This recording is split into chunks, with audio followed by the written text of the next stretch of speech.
What's good, y'all? KJ here. I'm gonna show you guys how I like to go about propagating my sugarcane. There's a few different ways, all of them are effective, so I'm gonna just go ahead and show you. So first thing you're gonna do is obviously need a sugarcane stalk. Fortunately enough for me, I have a big stalk right here. I have a few around here on my property, and you're gonna need a stalk and make sure it has growth nodes. So if you don't have access to a stalk, you can find them online. I have them on my website. Depending on what part of the world you're in, they may have them in supermarkets near you. That's where I originally got this one from. But when you do get your sugarcane stalk, you're gonna want to make sure that you have at least 2 growth nodes, and these are the growth nodes right here. So this right here is a growth node. Usually where you see these segmented lines, there's growth nodes, and roots are going to shoot out of these growth nodes. So you're going to want to make sure when you purchase it or when you receive it from wherever it is that you get it from, that you have 2 growth nodes, at least 2 growth nodes. That's the minimum, because if you have 1 and it doesn't take, you wasted your time. With 2, you give yourself an extra chance. So when you get these, something like this, you're going to want to just go ahead and split into 2 growth nodes. This was actually already rooting. 2 growth nodes. And when I first started growing sugarcane, one of my favorite ways was with this bag method. You can use a Ziploc bag. I'm going to be doing a few of them, so I'm using this Target bag right here. You're going to want to wet a paper towel, right? Stick it in there, whether it's a bag or a Ziploc bag, right? And just throw your cuttings in here. So take your cutting, throw it in there, wrap it up, leave a little bit, like a slight hole so it can breathe a bit, right? And then set it somewhere dry, warm, out of the sun. After a few days, this is what it's gonna look like. After a few days, you go ahead and check on your cuttings. And I was lazy, so I threw some ginger in there too, but they should start to sprout. And this is perfect. We're gonna go ahead and get this in the ground. You see some roots on it. You can see shoots coming out of it. Oh yeah, look at this black one. This black one's loaded with roots. So now we can just go ahead and get this directly into the ground. If you want to get into a pot, they do perfectly fine in a pot, but damn, look at the roots on this. Sheesh. Yeah, so I'm gonna go ahead and just get this in the ground right now and let them take away, because it's rainy season here in Florida, so these will take off perfectly fine.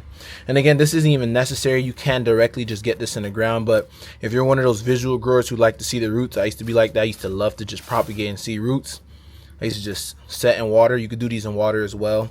I don't recommend them because they do rot, but come on, look at that. This didn't shoot out roots yet, but it got shoots. So, and lastly, this is how I go about putting it in the ground these days. I usually just take the cuttings and just dig about a trench that's about 1 inch or 2 deep, not too deep, right? And spread out my cuttings. If you only have 1 cutting, that's fine. Just make sure it has 2 nodes. And I like to spread out my cuttings about 2 inches apart. I'll just pull these when they shoot back up. About 2 to 3 inches apart. But just make sure your trench is about 1 inch or 2 deep. Spread your cuttings about 2 inches apart. Stick them right into the ground. I love this method because it's simple, it's less steps. That's the reason I like this method the most. But again, no method is more effective than the other. If you're a visual learner, like how I used to be, or a visual grower, that bag method works really well. But just go ahead and cover up your cuttings, right? Remember, key component is moisture. So you don't want this to dry out. So if you're going the ground method, the only downfall is that you probably got to water a little bit more.